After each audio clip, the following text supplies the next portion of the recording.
Okay, here's your Learning Target 4 retake video.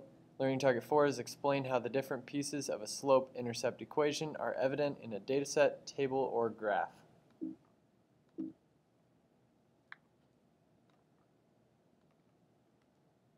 So here is the problem from your test. Again, there were two problems. The one on the left was a certain investment is worth $1,300 but is losing $2.58 on average each day. Write an equation for the value of the investment if it continues to lose value at this rate. So our expression then would be 1,300 minus 2.58x. Okay, because we start, the current investment worth is $1,300. Each day it loses $2.58 in value. So here's our expression if it continues to lose value at this same rate. So what is the slope for this situation? The slope then would be our negative $2.58. And how did you know it was the slope? This is the slope because we can think of this as our rate of change.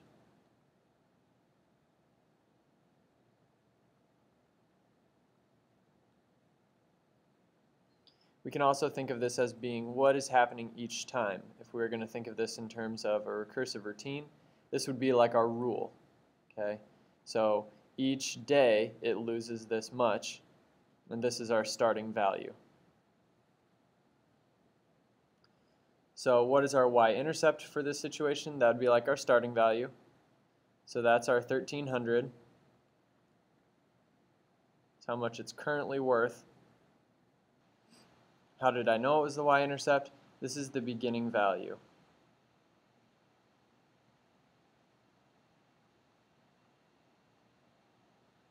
So before this investment starts losing, it's $2.58 each day. So at 0 days, the beginning value is 1,300. Okay. Here was the next part of this learning target. What is the slope for this situation from this table? And we can tell that by just looking at the changes in y and x. So from this row of the table to the second row of the table, it changes, goes down by 4, and x increases by 1. That same thing happens for the next two rows. So again, the y decreases by 4, the x increases by 1. So what is the slope for this situation? The slope would be -4. And how did you know it was the slope? It's the rate of change. So it's how much y changes as x changes or increases by 1. Okay, the next part says what is the y-intercept for this situation? You can find the y-intercept just by looking at when x is 0. So when x is 0, y is 3.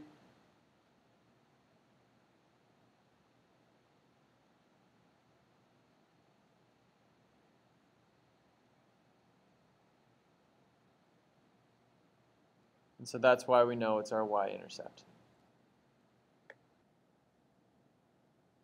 So the next part, we look at this graph, and we have to determine the slope for this graph as well as the y-intercept. I'm going to start with the y-intercept this time. So where does this cross the y-axis?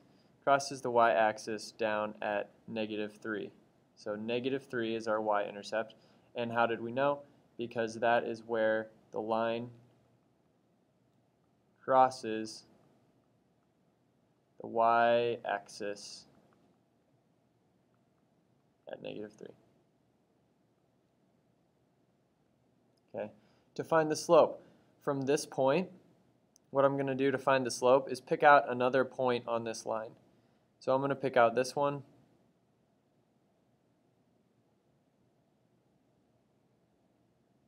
Or this one. Actually, let's go with this one. So I'm going to pick that point, draw this in. And if we remember slope as the rise over the run, we can see here that we have a rise of 2 over a run, or a horizontal change, of 1. So our slope is 2 over 1, or just 2. Okay, and how did I know it was the slope? The rise is 2, the run is 1, so 2 over 1 equals 2.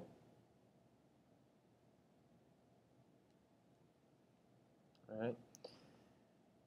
So here are a few practice problems. Here's one. Why don't you go ahead and pause the video, work on this practice problem, and unpause when you're ready to go over the solution.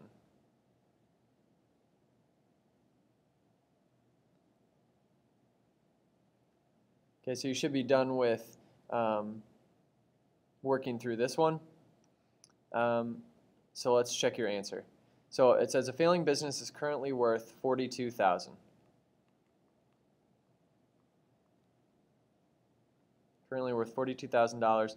Each year it loses $7,500 in value. So this is our expression to model this failing business. Starts at $42,000, loses $7,500 each year. So what is the slope for this situation? Our slope would be negative $7,500. How did you know this is the slope? Because this is how much value the business loses each year. So it's the rate of change for our business.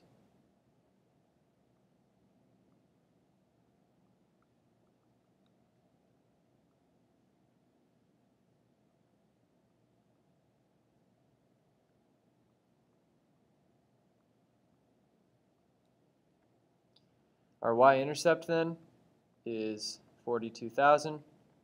How did you know it was the y-intercept? It's our beginning value.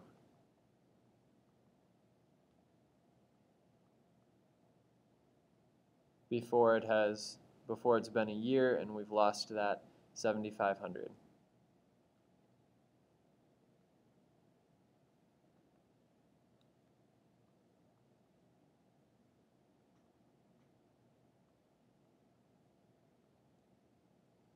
Okay.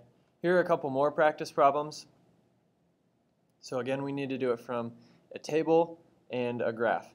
So go ahead and pause, do those two, and then unpause when you're ready for the solution.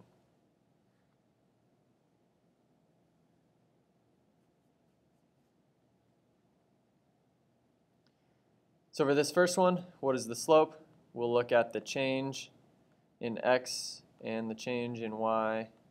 The change in y goes down 5, down 5, down 5, from 9 to 4, 4 to -1, -1 to -6. And our x's increase by 1. So what is our slope then? We look at the change in y over change in x, and we get a slope of -5. How did you know it was the slope? We looked at our change in y over the change in x. This is also the same thing as rise over run. I'm just writing it in a different way.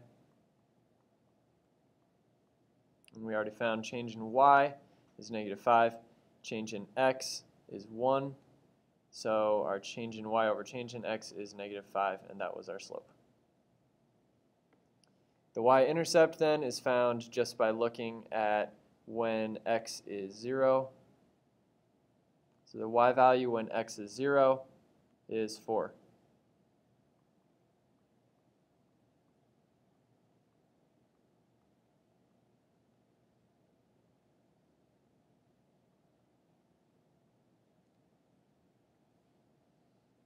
Okay, so the y value when x equals 0 is 4. So that's how we know it's our y-intercept.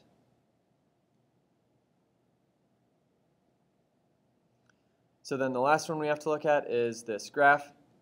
I'm going to start with the y-intercept, where it crosses the y-axis, and that is at 4.